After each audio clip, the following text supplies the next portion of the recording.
Hello, everybody, and welcome back to the Toast MMA YouTube channel. Now, I know, been gone for a bit, haven't uploaded in 3 weeks, said I was gonna do a UFC No Trade postcard video. Shit happens, man. Got busy, stuff like that. But before we get into this 307 prediction video, I do want to do my little victory lap on Diego to Lopez, absolutely brutalizing Brian Ortega. Mauled him, in fact. I know I did say that it would be a first round finish, but Diego Lopez is so good that he knocked out Ortega with his first right hook and then woke him back up with the left hook. So, I mean, honestly, he just wanted to show more of a show for the fans. So, good on Diego Lopez. But let's get back in this video. I know you guys have been missing me. Got a lot of emails saying, Toast, miss you. I don't know what else to do. Can't watch MMA Guru. But I think with the Lucas Tracy return, I think I had to come back. I can't let a guy who run Peaches and Creamsville, where the fuck he's at, can't let that guy outproduce me, right? You know what I mean? So let's get back into the video.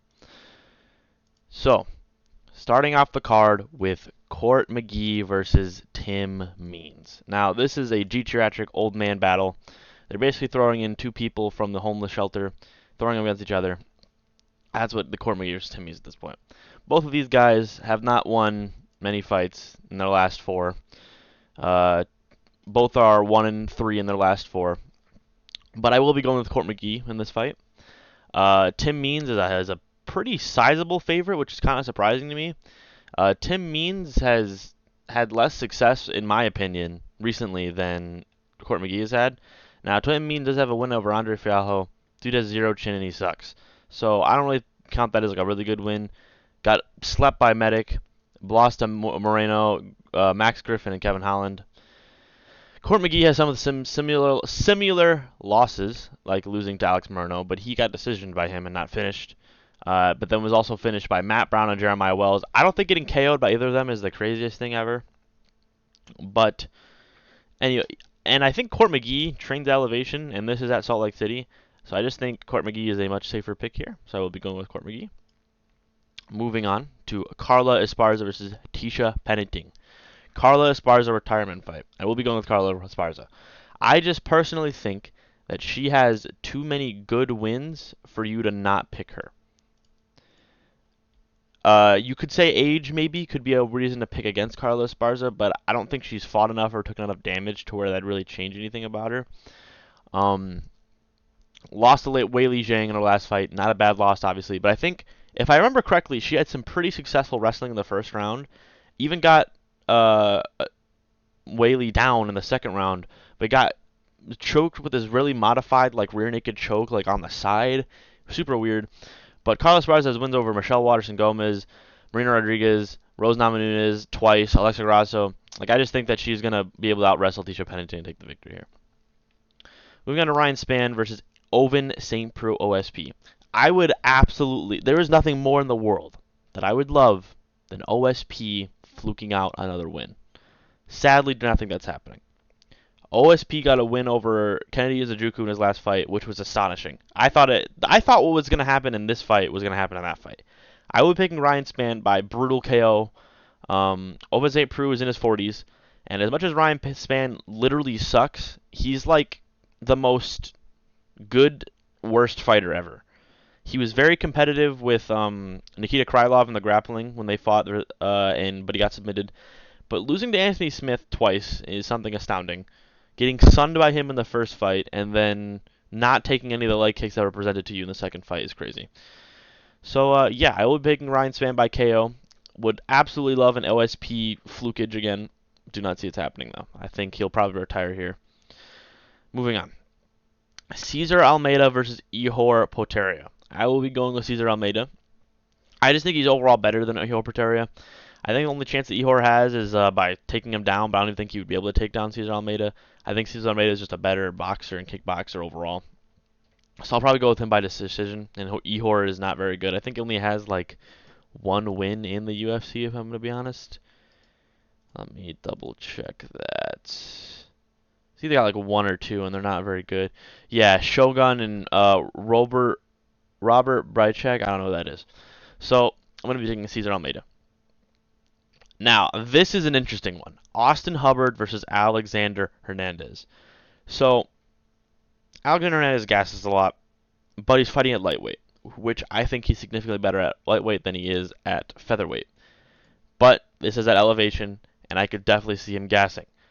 But when you look at Alexander Hernandez's record, he has wins over obviously Beneil Dariush and Jim Miller, two pretty good wins. But then he goes down to featherweight and he loses to Bill Algeo and Damon Jackson. Not the best losses. But he does this after losing to Moicano and Drew Dober. I don't understand why you would. I don't know. Alexander Hernandez confuses me. I'm gonna go with Alexander Hernandez. What are the odds in this fight? I want to see. Doesn't tell me. That's cool. Gonna go with Hernandez. I just think he's more physical and has a lot more finishing potential than Austin Hubbard. Austin Hubbard is more of a break him down kind of fighter. So I could see an Austin Hubbard finish in the later rounds, but I'm gonna go with Hernandez. Hopefully gets a bounce back here, because I think if he loses, it's looking like he could get cut, because his last win was Jim Miller, and that was a close fight, and then he also KO'd Mike Breeden, who we know is not the best. Moving on to Marina Rodriguez versus Iasmin Lucindo. So I'm gonna go with Marina Rodriguez. She has a lot of good close decisions against very good fighters in the women division, especially in strawweight. You might look at this chick and think she's a good pick as her only loss. She's on a 4-fight win streak, if I'm not mistaken, and her only loss is to Iasmin. But I don't really know how to view the Iasmin win anymore. Iasmin loss anymore, as Iasmin has shown that she isn't really the greatest. She lost, got KO'd, then went on a streak, and then obviously lost to UFC Noche. But I'm gonna go with Marina Rodriguez. I think she's just way better in the striking overall. She's honestly been of a slump recently, but she has close decisions with Jessica Andrade, beats Michelle Waterson, has a very close fight with Amanda Lemos, but gets KO'd in the third. Has wins over Yang Jiaonan, who's fought for the title, wins a fight over Mackenzie Dern. So, she has way better wins than Iasmin does. So I'm going to go with Marina Rodriguez. Now, this is my personal favorite fight in this card. Stephen Thompson versus Joaquin Numanza Buckley. Gonna get a lot of hate for this pick, but I'm going with Joaquin Buckley. Now, there are a couple factors that are going into reasons why I think Joaquin Buckley's gonna win, and why I think he's gonna lose. I think that Joaquin now Nursultan what the fuck's his name? Hold on, I'm blanking on a lot of names I know. Rizaboyev, Nursultan Rizaboyev. I remember before even looking at it. Now, he is not good. Not a good fighter at all. I wouldn't say not a good fighter at all, but he's not the greatest fighter. I wouldn't hold a win over him to the highest standard. But when you compare his size to Buckley, Buckley's 5'10", and Rizaboyev is 6'4", 6'3", insane reach. I think a fight like that helps him prepare for WonderBoy. Now, I'm not saying that Rizaboyev has any comparable striking at all to Stephen Thompson. Not even close. WonderBoy has way better striking. But I think when you fight someone who is much longer than you, it gives you especially also with Buckley. Buckley fought at middleweight, so he's used to being the shorter guy and fighting people that are much taller and rangier than him. WonderBoy is taller, but has less reach than him. Buckley's going to be able to get in a lot easier. Now, I think that WonderBoy is going to have a hard time hitting Buckley. I think Buckley will have a very good time mixing things up. Buckley has kind of like a Mike Tyson style. He's an in and out, beeb and wobbling. I can't even. I'm stumbling a lot of words right now. Bob and weave kind of fight style. I think he'll be able to get in there, throw a couple strikes, and throw some takedowns. But there are a couple things that aren't really helping my pick with Buckley here. In a recent interview with Daniel Cormier, Joaquin Buckley talked about. I don't remember the name of the person. I'm not gonna act like I knew who they were. But he talked about how he was looking for someone specific to prepare for WonderBoy style, and he was unable to get with him to train for this training camp. And basically what he told DC is he said, I'm just going to believe in myself and believe that I can beat him. Which I wouldn't say is the best look ever, as WonderBoy gives a lot of people problems on the feet. And Buckley did say that he thinks he can beat WonderBoy in the striking, which I think his style can provide some problems for WonderBoy, as he's a lot he's bouncing from side to side, not staying on one angle, and he's just changing it up on WonderBoy. I think Buckley brought a UD decision here. And I think WonderBoy might retire after that. 'Cause I think once you lose to Buckley, you're down there. And I think WonderBoy was looking for a title shot, especially when he was taking that fight with Shavkat. That was the main reason he wanted it. But yeah, gonna be going with Joaquin Buckley, new man's baby. Let's go. All right, moving on. Caitlin Vieira, Kayla Harrison. Gonna be going Kayla Harrison. She's just built different. Don't know what I'm going to say. She's built different. Her striking isn't even that bad for how much of a pure wrestler she is. I think she used like an overhand setup to get Holly Holm down. Like I just don't think Caitlin Vieira does not have the striking of Holly Holm, and I don't think she's going to be able to survive Kayla Harrison on the ground. So that's just kind of my basic analysis. I think Kayla Harrison should be the big favorite that she is in this fight. I think she'll get a submission in the first or second round. Dolidze versus Kevin Holland. Now this is at middleweight. It makes things a little interesting. So I don't know whether I want to believe in Kevin Holland actually trying and getting a unanimous decision here, or Dolidze getting Holland down and subbing him. I don't think Dolidze is as good as Kevin Holland on the feet. I think Kevin Holland's very underrated on the feet. He has the range. This is a. I'm gonna go with Kevin Holland actually. I was going to go Dolidze. I think if Roman gets Kevin Holland down, he subs him easy. Kevin Holland doesn't have the greatest Brazilian Jiu-Jitsu defense. He has good offensive Brazilian Jiu-Jitsu, but I don't think... Roman is just dangerous on the ground. But I think Holland styles on him on the feet. And I don't really think Roman has the takedown ability to just kind of get Holland down. I think Holland will be able to... If Holland... Oh, man, I don't know. Stick with Holland. I think Holland will be able to keep the range on the feet to where Roman's going to be shooting blank takedowns, kind of like Merab-esque takedowns. Merab's champ, though, lol. I think he'll be able to get a UD or even a finish.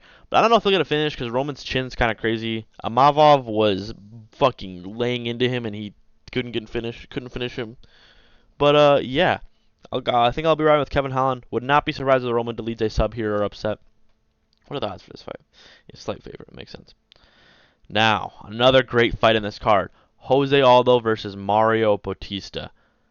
Aldo at a underdog is free money. It's close to a pick'em, as Moicano would say. I was going to do a prediction and analysis for that card, but I just got too busy. But going to be going with Jose Aldo. Now, Mario Bautista's good. Not crazy, but he's pretty good. But I don't think he's good enough to beat Jose Aldo. I think Jose Aldo just has a skill set and is just a better overall fighter. I think that the Damon Blackshear short notice, like how hard of a fight that was for Mario Bautista, is not a good look for him anymore, especially since Damon just got like absolutely murdered in his last fight. Like it was bad. It was like in the first like 15 seconds, if I remember correctly. And then he put a pace on Ricky Simone and beat him in the third round. Now that's the one thing I will say that I think could give Mario Bautista a chance here. This is at elevation, but I don't think he puts on enough of a pace and has the striking credentials to beat Jose Aldo in a fight. Jose Aldo had a Merab putting a pace on him in elevation, was able to defend all of his takedowns. I don't think Mario Bautista will have the pace to put on the same kind of pace as Merab did. I think Jose Aldo is much better on the feet. I don't think Mario Bautista has the finishing ability to finish Aldo at bantamweight. I don't think anyone's been able, besides Piotr Jan, has been able to finish Jose Aldo at bantamweight. So yeah, I'm going to go Aldo with a UD here. Would love to see Aldo get a win and hopefully get an actual title eliminator against someone who matters, not a Mario Bautista. Him fighting Mario Bautista after having to fight Jonathan Martinez is insane to me. I think Jonathan Martinez is a better striker than Mario Bautista, in my opinion. I just think he has a better cardio. So I think that just kind of shows that Jose Aldo is going to beat him pretty clearly. Moving on to the sleeper main event, the co-main event, Julianna Pena versus Raquel Pennington. I'm going to go with the Raquel Pennington here. Julianna Pena had her moment to shine against Amanda Nunes. Pretty fluky win, as you can see, after the rematch. It's pretty clear that Amanda Nunes just, I don't know, either wasn't taking her seriously or just, I don't know. No idea. And Julianna Pena just isn't active. She is not active at all. I think Kayla Harrison at the press conference kind of hit her with a pretty good line saying, you've been, since 2019, you're 10-5 or something like that. I just think Raquel Pennington has the better cardio, especially elevation, better overall boxing. Kayla Harrison, please save this division. Moving on. Raquel Pennington, go with Raquel Pennington. The main event. Alex Pereira versus Khalil Rountree Jr. Listen, man, Alex Pereira hasn't fought anyone with Khalil Rountree's kick Muay Thai style, bro. I'm gonna be going with Khalil Rountree by first round KO. Just kidding. Alex Pereira sleeping Khalil Rountree in the first round. Could be in the first like 3 minutes if you ask me. Once again, I think I said this in one of my first videos that I made. I was gonna go into Khalil Rountree a lot more, but I've been watching a lot of videos on him, and his story is pretty nice. I don't want to get into him bad. It's more of his fans. Khalil Rountree does not deserve this title shot. It's absolutely silly to say that. Now, I don't think Alex Pereira is dunking Ankalaev either. I think that the UFC is protecting him from Ankalaev. Moving on. Khalil Rountree has had way too many close fights against worse fighters than Alex Pereira for me to even consider picking him against Alex Pereira here. Alex Pereira has shown a very good chin at light heavyweight opposed to middleweight. And Khalil Rountree has lost to people like Johnny. Now, as much as Johnny Walker is a can, he is higher up in the light heavyweight division. And he's a tricky style, especially I think Johnny Walker was on his like crazy win streak or whatever when he fought Khalil Rountree. Yeah. He was on his win streak that everyone was hyping up for him. So I don't blame him for losing that fight. Johnny Walker had a lot of momentum going into that fight, and he's a very hard thing. But then you got Marcin Prachnio, dude. Like, how are you losing that? Ion Cutelaba is just now looking like he knows what he's doing. And then the Dustin Jacoby fight. Now, I rewatched that fight. It is a bit closer than I thought it was. But I still think that it was a very clear robbery to Khalil Rountree. The first round, Rountree lands probably like 2 or 3 like good shots, but then Jacoby is just kind of messing with him the rest of the round. First round 1 and 2 go to Dustin Jacoby, and then Khalil Rountree wins round 3. Robbed, I think, in my opinion. I just think that Alex Pereira is going to find his chin very early, sleep him. If Khalil Rountree wins, it would be kind of cool because I think Khalil Rountree is a really cool guy. But I think him winning is just bad for the sport overall. It makes it look bad, especially when it's on Alex Pereira, who is the current face of the UFC, turning around, knocking out people, knocking out these good wins like Yuri Prochazka, stuff like that. I just don't think Khalil Rountree's there yet. I think he would have maybe lost Jamal Hill when he was booked against him. That's neither here nor there. So those are my UFC 307 predictions. I shouldn't say promise because I don't know how much of a committal person I am, but I will try to get a post-card analysis for this card. I want to try and stay consistent. My future schedule is looking pretty clear for me right now, so I should be able to get some at least more consistent than I have. Not 4 videos a month, you know what I mean? But yeah, let me know what you guys think about my picks in the comments. Like and subscribe, lol.